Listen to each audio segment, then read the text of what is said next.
Just like Senor Laporta at Barcelona, we pulled one of our financial levers last weekend on the Matchbook Football Podcast and got you back in a winning week.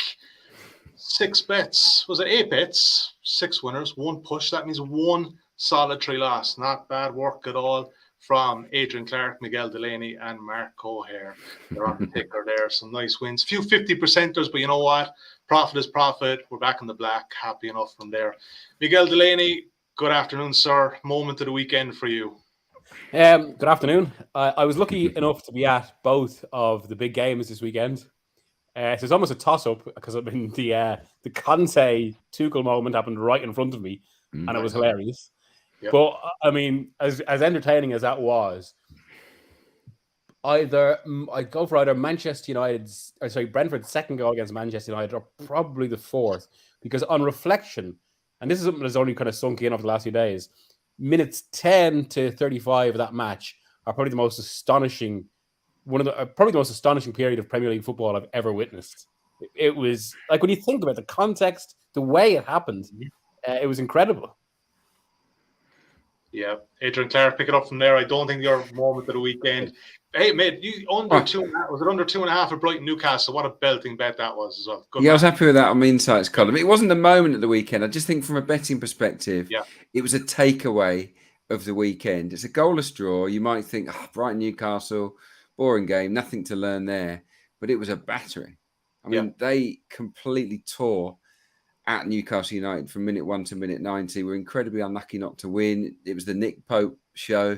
So just think about getting Brighton onside. I don't know if it'll impact the prices that we see with the Seagulls moving forwards, but there's a lot of noise, understandably, about your Brentfords and whatnot, and they've begun very well. But Brighton started last season superbly, and it seems this season as well. So keep your eye on them.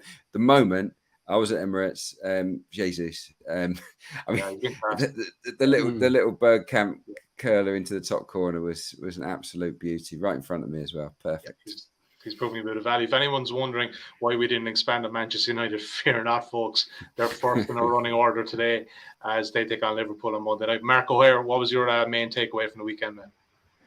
Well, I've gone for the moment of the weekend, and as Adrian's talking about Arsenal, I'll happily bring up Queen's Park Rangers and their goalkeeper scoring a stoppage time equaliser away at Sunderland. We were nowhere really for an hour, and then later on, Elias Chair curled in a beautiful free kick to give us a fighting chance, and then Seny Dieng popped up with a beautiful header, secured a point, and then made a massive save later on as well, just to really sort of ram home that point at the Stadium of Light. So, first time I believe ever a goalkeeper has scored for QPR. So, historic. Yeah, watching Soccer Saturday, Sunderland looked like they were cruising. So good stuff. I did love that handshake with Tuchel though. So aggressive, wasn't it? The way he held on to it. I mean, you must have been loving it. That was a fantastic game. Miguel must have been looking at it. He must have been loving that. That was pretty antagonistic. So basically, I was trying to. I mean, because obviously the ending to the game had been insane anyway, and I mean the Spurs equaliser should really have been disallowed. But I was trying to obviously capture all this, and just in the process of kind of like trying to bring it all together, you have to rewrite so much. I look up and I just see right in front of me the two managers go shake hands. And initially I thought to myself, given everything that had happened during the game, that that's quite nice. They're actually shaking hands after all that. What a sense of fair play! Only for them immediately. I'm not sure the exact dynamics whether. Tuchel wouldn't let his hand go or something like that. But I mean, the one thing is, though, for all that, I got the sense afterwards that both managers actually really enjoyed it and probably have more time for each other. I mean, even the way they were talking about it, it certainly didn't reach to say the more poisonous levels of the way Conte and Mourinho were talking about it. Talking about each other. Yeah, definitely fitted the game in hand. I'm not going to say what Graham Souness said, but he wasn't really wrong, to be fair enough. All right, let's move on. I don't have to say. Yeah, I know. Yeah. Let's definitely move on from that one before we go any further. Monday Night Football at Old Trafford. Miguel, I'll start with you for this one, but let's take a look at the betting as we have it at matchbook.com. This is an interesting market. This is one we discussed in our WhatsApp group on Saturday night, post 4-0 loss for United at Brentford. We were wondering what kind of price Liverpool would be.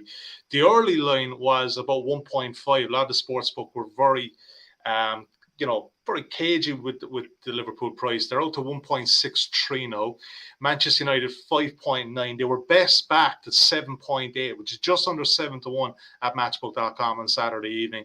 I don't know, Mark, if you have the stats to hand, we'll get to it at some stage, but I don't think Manchester United have been 7-1 at Old Trafford in a long time against any team. But they're getting a 1-goal start on the main Asian handicap at the line at 1.87. Liverpool, you can back -1. That's the one by 2 goals or more at 1.92. 3 is the total, and with the over at 1.83. Miguel, I think there's two stories here. Obviously, look, I think Liverpool haven't exactly been shooting the lights out of, but we've got to start with Manchester United. How, what, why, if, what's going to change here, if anything at all? Well, I mean, this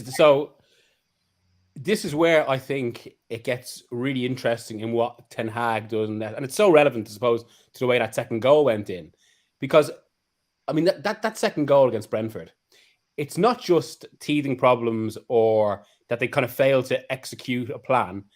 It was basically that they so spectacularly failed to execute the very basics, like the fundamental building block of that sort of approach, which is basically a goalkeeper being able to pass the ball out from the back. Something that we were talking about 15 years ago is revolutionary, but it's now quite standard in football. They just couldn't, and it wasn't just they couldn't do it. It was like all the hesitation, the doubt that Brentford just leapt on. So I think from that, it creates, I think, a really interesting dilemma for this game, because if they try to do that against Liverpool, I mean, for all of Liverpool's bad start, they'll get destroyed. I mean, you can look like Salah and Luis Diaz on that. It's a recipe for disaster.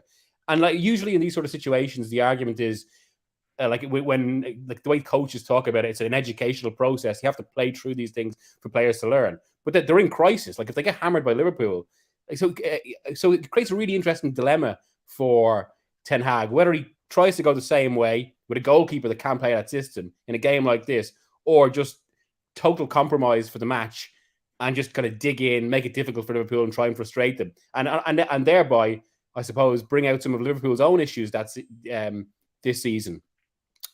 Or the start of the season, I should say, because I do think Liverpool will right themselves. I think they will do something different. I think we'll see Martinez maybe moved in position.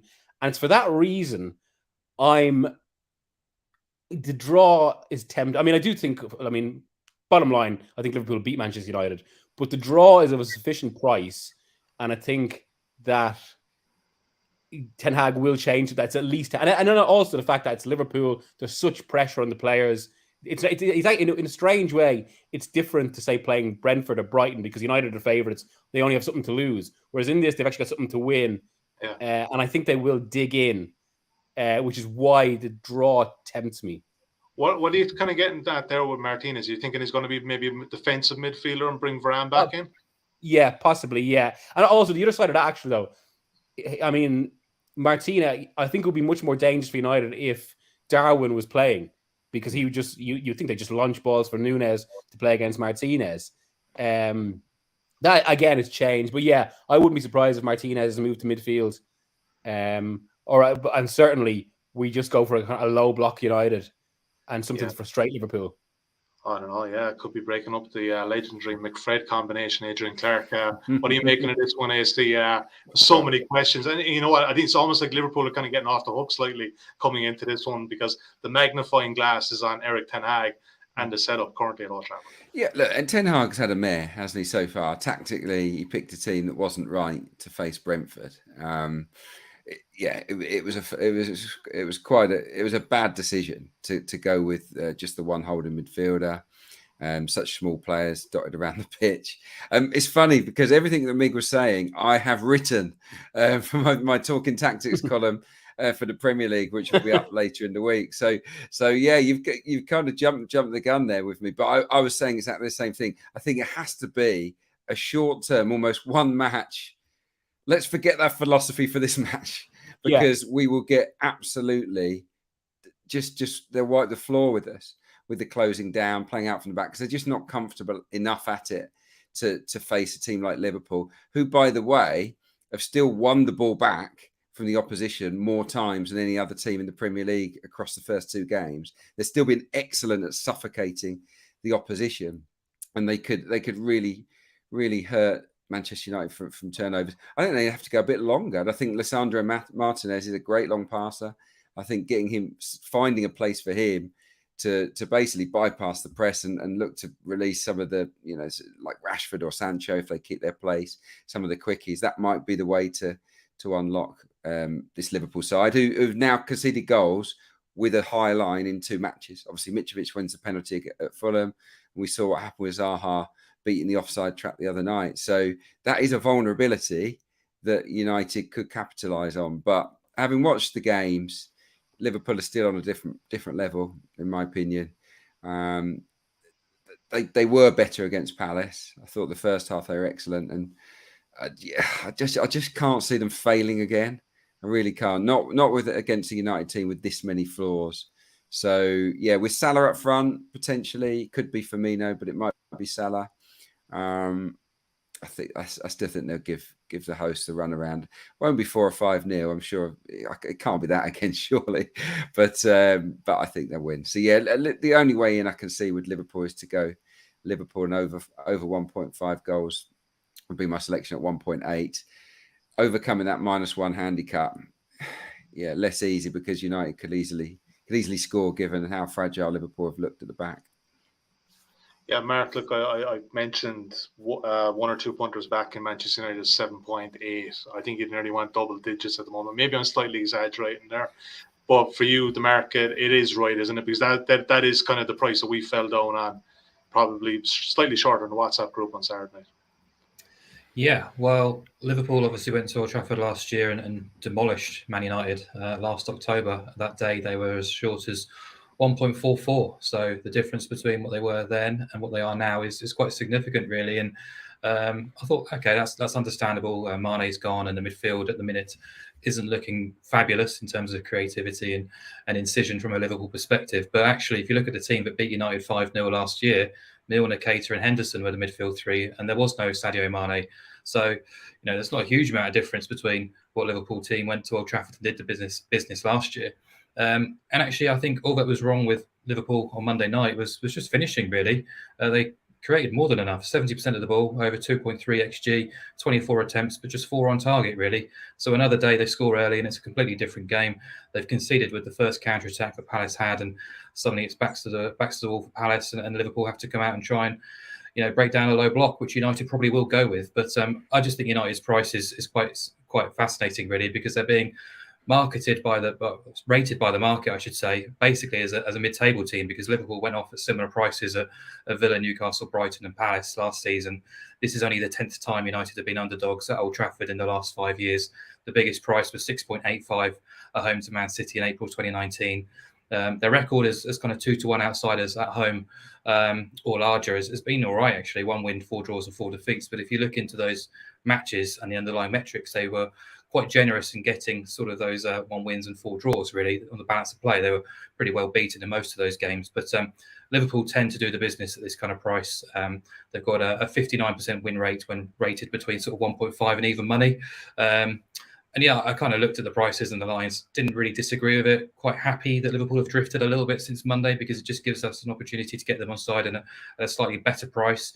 Regardless of early results, they still top the charts for shots of the box. United are top 6, top 7 for all the negative stats after 2 rounds, as you wouldn't be too surprised by. And yeah, I think we've talked about it previously. Right now, Liverpool just are a better team, a better coach team, a smarter club, and ultimately the better players. So quite happy to sort of ignore the names on show here and back the better team at the prices. And I'd be sort of putting forward the same bet as Adrian, really, over 1.5 goals and Liverpool to win. So any scoreline bar 1-0 for the away team. Yeah, Liverpool and over 1.5 goals is 1.8. Miguel's shout there actually has drifted slightly as well. It's 4.4 for the draw, not a bad shout as well. Let's take Liverpool and over 1.5. Don't want to make this the Manchester United podcast, Miguel Delaney, but we've heard so many different names over the last couple of days. Rabiot, Cunha, who else have we heard? Morata, Pulisic today. What are you hearing? What's the most likely one to of any of these guys to go to Old Trafford in the next 10 days? Yeah, from what I've heard, most of them seem to be rejecting United, and it's such a bad reflection of the club right now. Yeah, I mean, I actually wouldn't say that with great certainty, just for the fact that it's a reflection of a club. I mean, this isn't new to say, but it feels like we've reached a low point of just a club without a proper recruitment plan. It reminds me of, say, Arsenal in 2011, Chelsea at some points in the latter years of the Abramovich era, say like when they were being a bit more frugal, like 2017. And like as a source said to me this week, they're almost at a point where anyone could be mentioned and you wouldn't be surprised. Like any sort of name that's still in top class football, like suddenly, and again, I'm making this one up, suddenly Carlos Tevez could be referenced as a return, and people. Or Hulk is Hulk still playing? Yeah, sorry. Is Hulk still playing? Oh, Radamel Falcao, all the lads. Yeah. I like it. So I mean, the one that's come out today that Andy Mitten at The Athletic deserves credit for is Pulisic. I think that could have a few legs in it, actually. Yeah. Just because it makes sense. Chelsea have brought so many. He's kind of been, he's fallen down the pecking order at Chelsea. United could do with something. Obviously, there's the attraction given, his huge commercial profile in America. So that would at least make sense. But it wouldn't be like Manchester United to make a transfer decision based on marketing or commercial. I'm not buying that at all for a second. On the modern day. All right, we move on. The bet anyway in summary was Liverpool and over 1.5 at 1.8. Just before we go to the next game, just want to tell folks about the sign-up offer we have at Matchbook exclusively for Matchbook Insights and Matchbook podcast listeners and viewers. Use the bonus code Insights30 when signing up to avail of a £30 welcome offer. That's £30 money back as a free bet if your first bet loses. So if you want to have a £30 flurry on Manchester United at 5.7 on Monday night, the best of luck with you. If they lose, don't worry. If they draw, don't worry. You will get your money back if you want to go that direction. All right, we'll go to Sunday. Manchester City make the trip to the northeast to take on Newcastle United. Current betting, as we have it, at matchbook.com, 9.6. You can back the Itinerary. Man City at 1.4. My producer tells me pre-recording that is the exact same price for Man City to win the Premier League title at the moment. So if you want to maybe just get your money down this weekend and not wait till May or April, that's okay too. The draw available at 5.5. Newcastle getting a 1.25 goal start on the main Asian handicap line at 1.98. 3 is the total and slightly shaded towards the under. Adrian, Clarke. It's Manchester City or nothing here, but how do we get them on side? You weren't exactly blown away by Newcastle as you preluded there earlier in the show as well. Yeah, no, I thought they were really poor actually at Brighton. Completely outplayed. The good start, wasn't it, for them against Nottingham Forest at home? Yeah. One at a canter.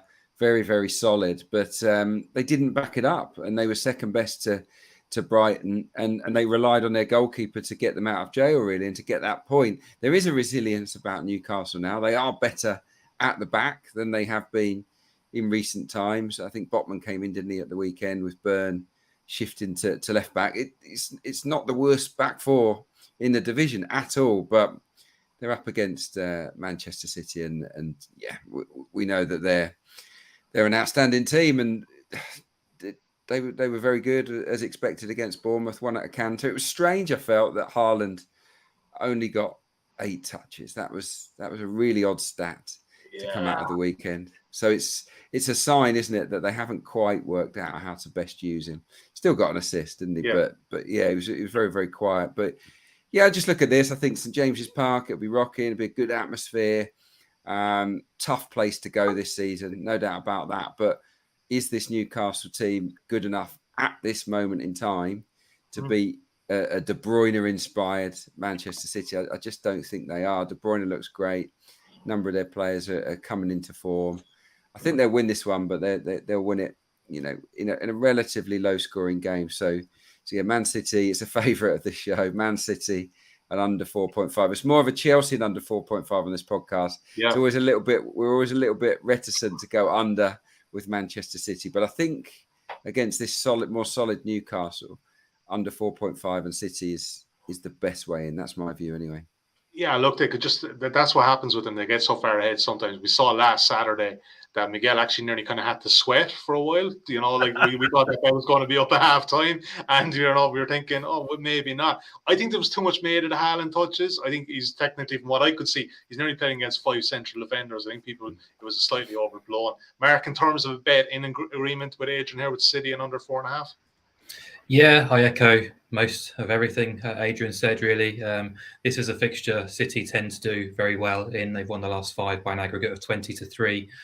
One of those was a 4-0, but that was quite soon after Eddie Howe was installed as Newcastle manager. And obviously they're a very different kettle of fish now with what they're performing on the field, particularly in terms of solidity and much more stable defensively too. And their record at home under Howe is very strong: 9 wins, 4 draws, and 2 defeats. But those 2 defeats came in that game against City and also against Liverpool, who scraped a tight 1-0 here at the back end of last season. But only 3 of those 15 fixtures featured 4 or more goals.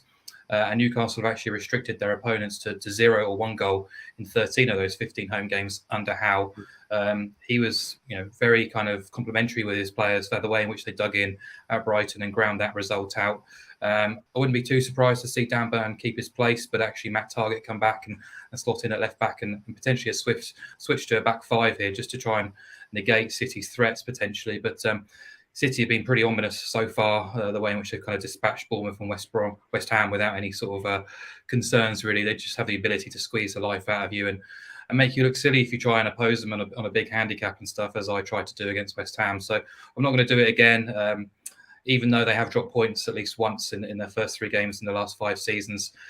This is potentially a trappy game, but I just think rather than back Newcastle plus 1.5 at 176, I'd rather go with Adrian and back City to win under the 4.5 at 1.83. Since the start of last season, City have won 15 of 20 away. Exclude the top 4 finishers, 13 wins, 3 draws, 0 defeats, conceding just 8 goals. And when they've been priced up below 1.5 away from home over the last 5 seasons, they've got a 76% win rate, which is really, really strong. And obviously with the under 4.5, you get 1-0, 2-0, 3-0, 4-0, 2-1 and 3-1, which are 6 of the top 7 correct score favourites in that market. So I think it's a really nice boost in price, actually, City to win, but just chucking under 4.5 goals as well. Miguel, you've only been on the show 2 weeks, but I kind of get the sense that you like the bigger prices here. And you're going to similar tactic here with City and under 2.5. Now, I got to ask you, right? If City are 2-0 up after 50 minutes, do you really want to sweat it out for the next 40, or do you really want to be on Mark's side with Adrian and have those extra 2 goals? Or is the gambler in you say, look, fuck it, we'll just go with this one? Maybe this is why I'm a hack and not someone who makes that much money off gambling. Or haven't, sorry. But I just, my feeling is, I think Newcastle they've had a full summer under Eddie Howe now. And for all the kind of talk throughout his career that he's a very progressive manager and all this sort of thing, he plays attacking football. Actually, one of the most striking things about Newcastle is how well structured they've been. It's almost been a little bit like with Tuchel. And they kind of create almost this matrix in front of their goal. It makes them very hard to break down. And I suppose, again, it could be, it depends if City get an early goal or not. But my gut is that this will be a quite frustrating match for Manchester City, that they will win. And I think could be late goals rather than early goals. Interesting. All right. Okay. All right. Name of the game has always been conservatism on this show. Miguel, I won't try off that. It's 4.4. Miguel's showed is 4.4. So that's, just over 3-1. The selection we're taking is a 5-6 shot, 1.83. City and under 4.5. But, they could both come in. It's a good price, isn't it? We're just a small bit more conservative here. It's like, it's the long season kind of thing. We're not as brave as you, clearly. A win's a win, yeah. Yeah, something like that. Yeah, I can see exactly where Mig's coming from. A 1-0, 2-0 is probably how I see it.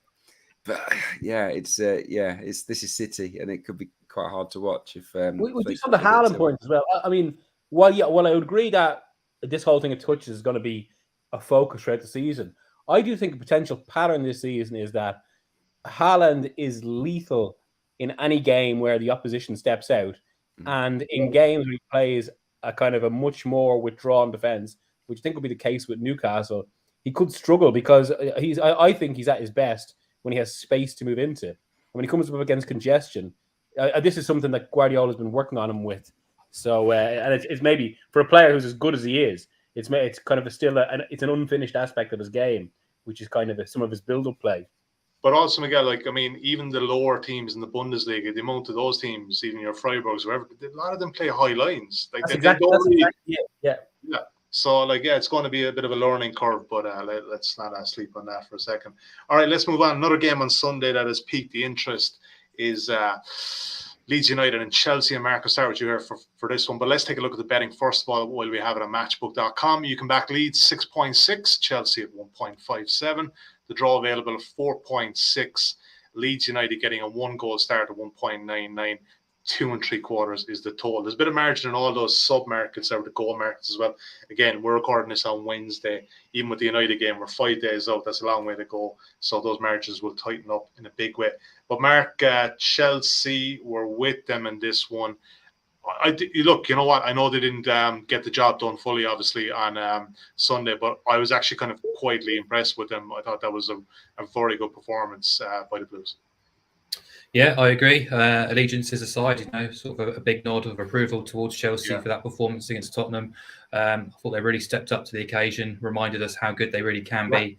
That they played with real quality and intensity, and there's understandable anger and frustration, dropping points late on after being the better team for the most part, and the fallout to the game has been a bit unsavoury from a Chelsea perspective, certainly on social media anyway. But in terms of a Premier League spectacle, it was as good as it's going to get, I think. And fantastically competitive football, controversy incident. I've no major opinion on the referee decisions, but you'd expect Chelsea to try and fuel that injustice this weekend. And look, they tend to be really sort of business-like when they take on the lesser lights of the Premier League. Last season, they won 9 of 10 at the bottom half. They've already won at Everton in sort of minimal fuss without getting out of second gear. And they're coming up against the Leeds side who coughed up that lead at St Mary's. Didn't completely convince me against Wolves. Now potentially or probably missing Patrick Bamford again. Chuck in, obviously, the sales of Phillips and Rafinha. Still no Ayling, still no Dallas. Cooper is 50-50 at best for the weekend. That's a Leeds team who are kind of missing a lot of leading lights from the last couple of years. And that Rodrigo stepped up really well, and the new additions have slotted into the side quite nicely. But Leeds are still conceding pretty high figures for all the sort of negative trends you look towards, XG, shots in the box. And their opposition so far have been Wolves and Southampton. So that has to be a concern. Chelsea on the road under Thomas Tuchel in the Premier League just been super strong, super solid, 19 wins, 6 draws, 4 defeats. That's a 66% win record away, 15 clean sheets from 29. They've scored in all but 4 of those matches. But as I said, they tend to be businesslike. They don't tend to put teams to the sword dramatically. And of those 29 games, only 6 went over 3.5 goals and only 3 went over 4.5 goals. So just kind of replicating the podcast staple, if you like, of Chelsea to win and under 4.5 goals, you're getting it even money. I think that's absolutely fair enough considering all the correct scores we get on our side. Yeah. Adrian, look, that's been a popular bet for a long time for us. But the flip side is Mark said Leeds defensively missing a lot of guys here. There could be 2 or 3 goals here, at least for Chelsea. It could be, yeah. I understand exactly where Mark's coming from because, at Everton, they won in second gear and it is the sort of Chelsea way. But Leeds are a very chaotic team under Jesse Marsh. Yeah. And I think that they were, and the standout, even though I think they're a bit of a mess personally, particularly without the ball, when you can get through the press and you can get at their back four, they're not very good, but they can make life difficult for you because they're so hungry, they're so energetic, they'll charge around here, there, and everywhere.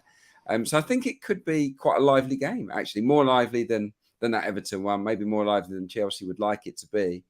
But yeah, ultimately, I just don't think Leeds are good enough at the back yet to handle Chelsea, who I think should stick with the 2 up front. The 3-5-2 I quite like because you've got Havertz and Sterling, neither is like a traditional frontline striker, but both can score goals. They can both finish.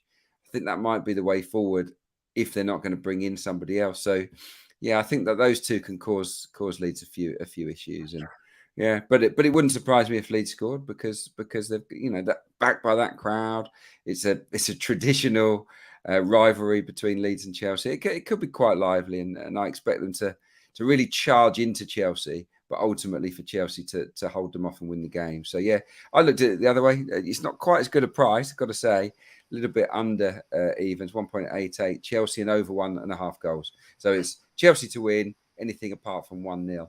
And, yeah, I like that personally. Yeah, I don't disagree. Miguel, very similar kind of thoughts here. You're thinking Chelsea and over 2.5 for a slightly bigger price, but only Blues for you in this one. Yeah, and the other side of it as well, given how chaotic Leeds are, as Adrian said, but also how generally solid Chelsea are. And I think Leeds will really struggle to break them down. So, yeah, I mean, for me, this is probably 2 or 3-0 Chelsea. And if it does get to 2 or 3-0 early, it could go quite high. But that'll be my thinking. All right. I'm just going to slide in a slight bit of caution here again, just to get keep the winners coming. Adrian, I'm going to go with you in this one. Chelsea and over 1.5. Again, look, they're all, you can come in from different angles. Yeah. These markets, they're a bit bet builderish, should I suggest, but they're good markets. You do get some good value, and they're under the other section when you get into Leeds and Chelsea. So you can see those there. And a recap of all these selections, by the way, because I know we're rattling through, can be found at insights.matchbook.com or search for Matchbook Insights on Google or Bing or wherever else. All right, Leicester, Southampton, the only main game that we're covering on Saturday. Current betting as we have it at matchbook.com, 1.9. You can back Leicester. Southampton at 4.2. 4.1 is the draw. Southampton getting a half a goal start, which keeps the draw on side at odds against their 2.04. The main goal line is 3. But very much shaded to the under there at 1.79. And Mark O'Hare, I'll be honest, like from zero analysis of this game or study, before I looked at it, it just screamed goals to me, and I was glad to see that you were in agreement on this one. Yeah, it feels very goalsy, doesn't it? Although we do have two managers under a certain degree of pressure, Leicester don't seem to be progressing at all at the minute, an air of stagnation around, and Fofana still sort of angling towards the departure lounge. Harvey Barnes injured, Vardy supposedly linked with United, a year older, potentially not having the same impact, and just a very strange air around the club. And their opening displays have caused a bit of concern too, being 2-0 up against Brentford, nearly losing the match, then being battered by Arsenal at the Emirates. I know we're only 2 match days in, but they're third bottom for expected points and basically in the bottom 2 for all the negative stats. And then also not creating a huge amount either. They've scored 4 goals, but from very sort of few chances created. But I will always say with Leicester, they do carry that threat going forward because of the individual quality at their disposal. But at the other end, you've got Fofana, not himself, and a defence that just looks dodgy as ever. Amate isn't a centre-half, and Söyüncü's clearly lost trust eventually of Brendan Rodgers after being persisted with last season. And then you've got Wilfred Ndidi, who hasn't been the same player for quite some time after consistent injuries and spells on the sidelines. So, yeah, that's Leicester. And then you got Southampton, who impressed everyone with the comeback against Leeds, despite those newspaper reports about players supposedly losing confidence in Ralph Hasenhüttl. The comeback to me suggested that they still support him, or at least motivated to try and do something in those Saints shirts. But their away shows from St Mary's have been, well, they just need addressing, particularly defensively. In the last 25 away Premier League games, they've conceded 2 or more goals on 21 occasions. Bizarrely, they kept 1 of 2 clean sheets in that sample at Man City last season. But if you go back further, it's 5 clean sheets in 39 away days over the last 2 seasons or so for Southampton. 64% of those games went over 2.5. They've scored themselves in 62%, and actually 8 of the last 12 away have gone over 3.5 as well. So Saints' numbers are very strong. Leicester, as we know, tend to be involved in high-scoring games. 65% of their overall Premier League games since last season went overs, 70% paid out for BTTS. They kept 7 clean sheets in those 40 games and scored in 34. In their last 14 games at home to the bottom 6, 12 of them have seen over 2.5 goals. And also, it's quite interesting that no Premier League team has seen both teams to score winners than Leicester since Brendan Rodgers took charge. Last season's meetings, 4-1 to Leicester, 2-2 at St Mary's. And yeah, just goals on the agenda again. You can't really trust either defence. I think both teams tend to be quite proactive in their approach going forward, which should lead itself to quite an end-to-end exciting game. Over 2 3/4 goals, I think, is absolutely fair enough, around about 1.8 or just shy of. Could quite conceivably see a 3-0, a 2-1, a 2-2, something like that. So, yeah, happy to just cheer on the goals rather than either team. Yeah, Miguel, if you want to take that up from there, I think Southampton have that kind of vibe, but you know what? There's going to be goals in nearly every game that they're playing this year. And it's going to be reflective in the goal lines because defensively they can't really defend, but they do have some good young attacking options there as well. Yeah, and I think it was a surprising show of character to come back at the weekend, given they were 2-0 down to Leeds. I don't think anyone expected it, but I think a lot of us, when we saw that, given it's Leeds and given there has been some doubt about Jesse Marsh as well, it looked particularly bad for Southampton, as if like this is the beginning of the end for Hasenhüttl. And yet they produced that, which has actually been, to be fair, a kind of a pillar of what he's been in charge. And it does make this game, because it's a game between 2 sides. I mean, they're at slightly different levels, but they have been similar. They've both been held as models for the Premier League in the past few years, punching above their weight, selling good recruits for big money, only having to keep regenerate. Now they feel that both are kind of maybe suffering the consequence of that, but there's still enough about both of them And it's why I think this will be a high-scoring game, definitely. But I actually can't. Not that I can't pick a winner, but a draw seems quite logical to me. I think that definitely means you can't pick a winner if you're picking a draw. Yeah, I'm not going for the draw because I can't decide. I think a draw is actually a likely result. But you would agree with the goals angle, though, because I know your selection here is drawn over 1.5, so it's essentially a score draw 1-1, 2-2, 3, which is actually not a bad show, to be fair, because it does have vibes of that kind of game that it could be back and forth. Adrian, you're based in Leicester. What are the vibes there currently about the Foxes? A bit of uncertainty. It's just a bit of there just doesn't seem to be much about them really at the moment, is there? Yeah, I think you should select Mark's pick for the overs.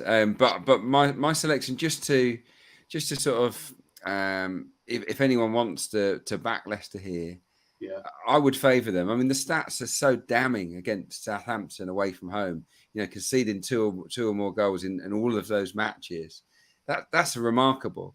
I think 74% of their away games last season ended in over 2.5 goals. Southampton. That's because they kept letting in so many. But would the Leicester backline issues not worry you, though, Adrian? Look, I saw them, didn't I, in the flesh at the weekend? And you know what? As bad as they were at the back, they're a threat. They will score goals.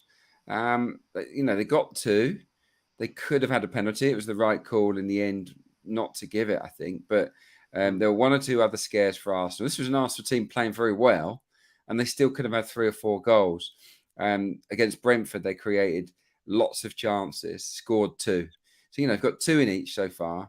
If they get 2 against Southampton, I think there's a very good chance they'll win the game. So, at a better price, if you want to go and stretch it and you've got an inclination for the home win, then Leicester and over 1.5 is 2.14. So you can just stretch it a little bit. But there are red flags around Leicester, particularly at the back. So I think you should choose Mark. The alternative that I was debating and very nearly put up instead really was just Leicester team goals. Leicester to score over 1.5 goals, which is around about 1.7 on the market, which I think is fair enough considering it's not a huge increase from over 2 3/4, and you need the 4 goals and more to get the full payout on that as well. So if you are expecting at least 3 or 4 goals, you'd assume Leicester would be contributing 2 at least themselves. And 1.7 is our absolute cutoff point on this podcast. But Mark, look, my first inclination as well was the goals in this one. So I'm going to side with you. And AC basically just was saying, look, just pick marks for this one. Over 2 3/4. So that appears on side over 2.5/3.0 at 1.78, which is just under 4 to 5. For those who join us new this season, we keep an ROI record on the best bets. Now, we know that a lot of people who are watching these games as well, they want an interest selection. Yes, we'll brag a bit about them, but the best bets is where we keep our ROI, and we had a pretty positive one last season. Let's do a Premier League recap before we go to EFL and European selections. So on Monday night, we have Liverpool to win and over 1.5 total goals. That's currently available at 1.8 at matchbook.com. On Sunday, Manchester City and under 4.5 total goals at 1.83. Also on Sunday, Chelsea to beat Leeds and over 1.5 total goals at 1.88. We just covered it there. Leicester and Southampton over 2.75. Like I said, that'll appear on site. 2.5/3.0 at 1.78.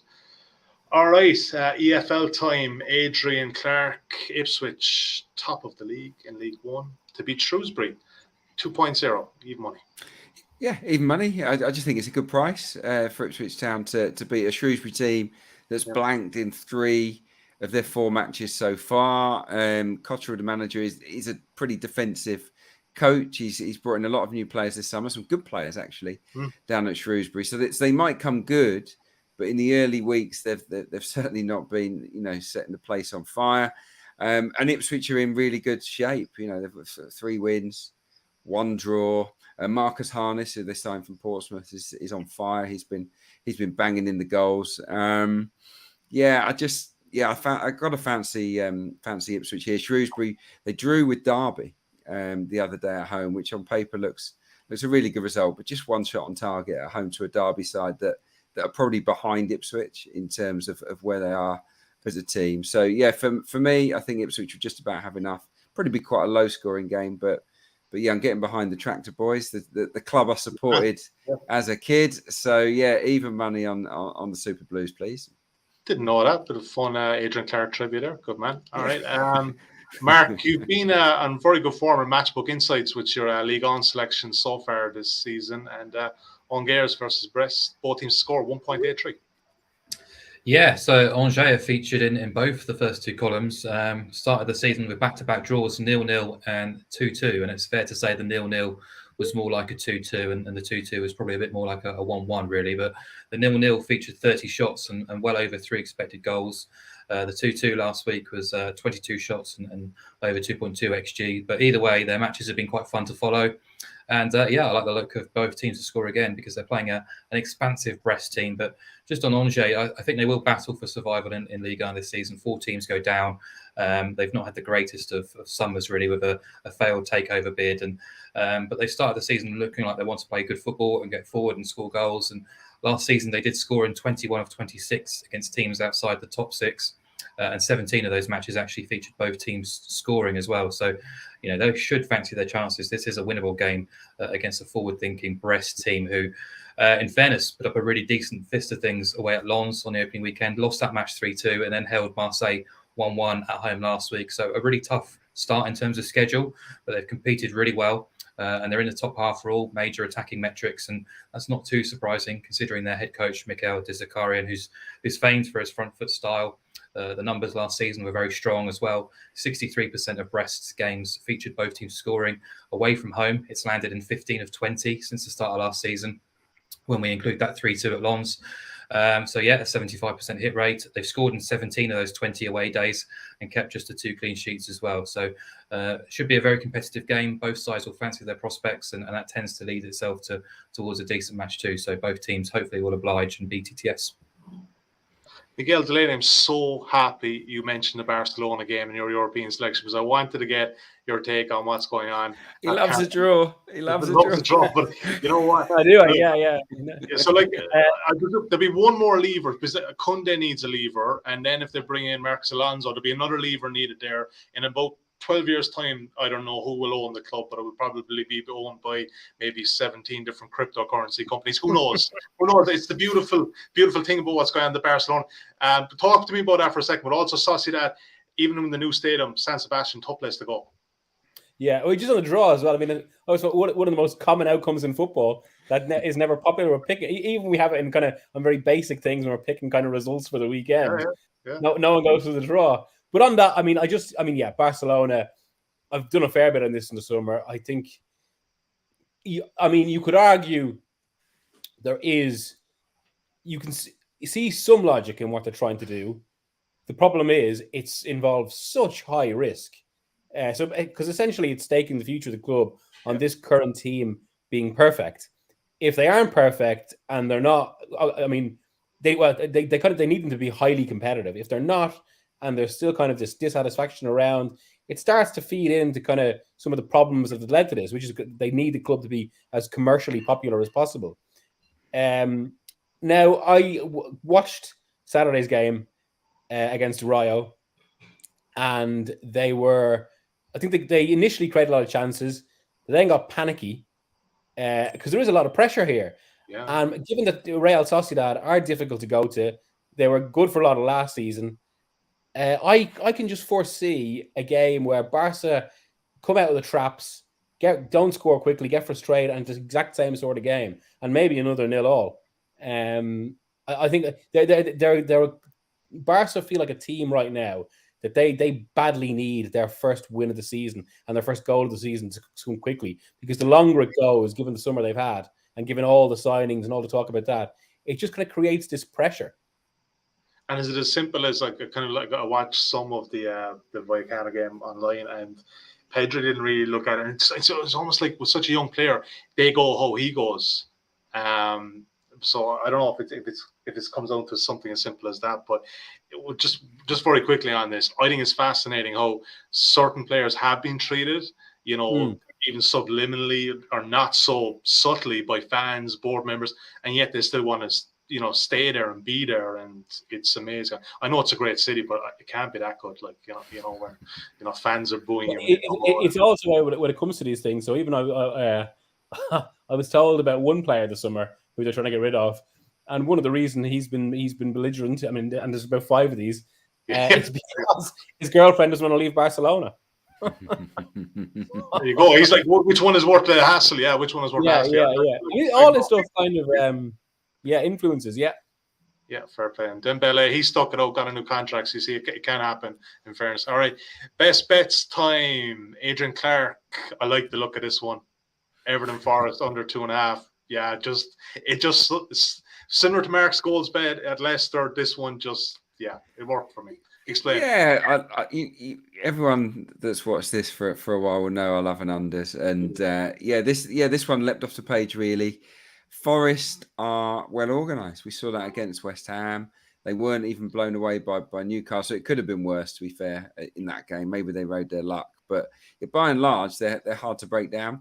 I looked at their away games against the top 11 in last season's championship. Some might say that's about Everton's level, or only just below Everton's level. And every single game, so all 10 of their away matches against the championship's best teams, ended in under 2.5 goals, which goes to show when they go on the road, they like to keep things nice and tight. And I think that'll be their policy. Yeah. At Goodison, we know all about Everton's problems in front of goal at the moment. They don't really have any fit strikers. They don't look like they're going to score 2, 3, 4 or 5 in a game. So, yeah, I think this could be cagey. Both Everton under pressure, of course. Lampard will definitely see it as a must not lose. Forest will take the draw all day long, I'm sure. So, yeah, I feel this is a clash between two teams that are struggling at the top end of the pitch, and for that reason, the unders is the pick for me. Yeah, definitely going in the under 3.5. I can get shares I see an under 1.5 first half. Love it. Thank you. Marco here, Fulham and Brentford. Are we calling this a West London derby? I know you've had your issues with Brentford being compared to West London, but I'm probably sure where you're going with it. But talk to me about the market, because this was one that I was kind of thinking more likely to be. Look, Fulham haven't been bad, but is this kind of, why is the market saying that they're favourites in this one? I thought it's more of a pick 'em for me. Yeah, I agree. There's a couple of prices in the Premier League I did raise eyebrows over, and I wanted to talk about Crystal Palace versus Aston Villa as well, but I've chosen this one because you can get Brentford plus a quarter around 1.82, which basically means they're making money if they avoid defeat at Craven Cottage. And both are obviously unbeaten so far. Fulham back-to-back draws, Brentford battling back against Leicester, smashing United. Fulham, yes, they played really well for 70 minutes against Liverpool, deserved their point. Were unfortunate, kind of looking back at the Wolves game, considering they missed that penalty. But actually, if you exclude the penalties won in both of those matches, they've not created a heap of chances. I know it's only match day 2, but they rank 6th in terms of expected goals. But strip out the penalties, and they're actually bottom 5. And this is going to be a very different test for them now as well, too. A difficult one, too, because Brentford, on the surface, had the 11th best away Premier League record last season, which is impressive for a newly promoted club. They lost 9 of those 19 games, but look closer, and 7 of those defeats came against the top 9. Their record away at teams in 10th and below was 4 wins, 4 draws, 2 defeats. Overall, they lost 5 of 18 fixtures against bottom half teams. They've already won the expected goals battle against both Leicester and Man United this term pretty well too. So I think they're more than capable of going to Craven Cottage and getting something. And I like the prospect of getting a quarter goal start with them too. So, Fulham did surprise me, and I think they surprised many people against Liverpool. Against Wolves, 2 teams I expect to struggle anyhow. So I'm not reading a huge amount into that, but they were pretty ordinary for the most part. And maybe the Liverpool game has taken a bit of the shock factor away, and maybe it's given the market a bit more sort of oomph and support towards the Cottagers than perhaps they probably deserve to be, particularly against the Brentford team, who so often have impressed, particularly in sort of their style, swagger and setup. So wouldn't be too surprised if this game ended all square, but just be getting a half stakes payout if so. But even still, Brentford deserve a bit more credit in the market than they're getting. So happy to have them on side, knowing that only a Fulham win loses their money. Yeah, agree with that. Brentford, if you want to back them straight up to 3.0 or 2-1. And Miguel, same game. You fancy both teams to find the nets. You're fancying both teams to score at 1.78. Yeah, both down to how they play and how they started the season. Fulham very impressive against Liverpool, of course. Brentford even more impressive against Manchester United. Silva's team are more open than Fulham's last trip to the Premier League. And obviously Brentford, well, I mean, all their games are so... Open is not the word I want to use again in there, but all their games are so frenetic, basically, because of the way they play. And I think that will translate to a lot of goals in this match. All right, good stuff. 1.78. As I said, insights.matchbook.com. We have 10 selections there. They'll be up from Wednesday afternoon, latest Thursday morning. So check that out if you want a recap of that. If you watch us on YouTube, give us a thumbs up, click the subscribe button. And if you're listening to your preferred podcast app, please leave us a preferential review. It does make us exceptionally happy. Adrian, Mark, Miguel, pleasure as ever. Got it done in just under 50 minutes, just slightly over. We'll be back next week. We'll confirm the day, Wednesday or Thursday, on social media in due course. But hopefully we'll have another winning week. Best of luck with your bets this weekend, and we'll chat to you then. Bye for now.